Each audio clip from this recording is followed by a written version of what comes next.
这不是一本讲爱的书，这是一本讲如何通过爱的智慧来创造财富。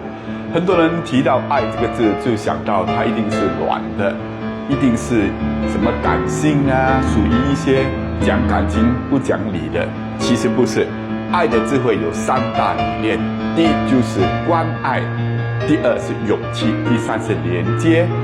尤其是勇气，勇气可不是软的。例如，我们要有勇气去提出我们的要求，也要勇气去做我们应该做的事情，而不是容易做的事情。例如在业务上，你要有勇气去面对挑战，面对客户的异议。还有第3点，它是关于连接的。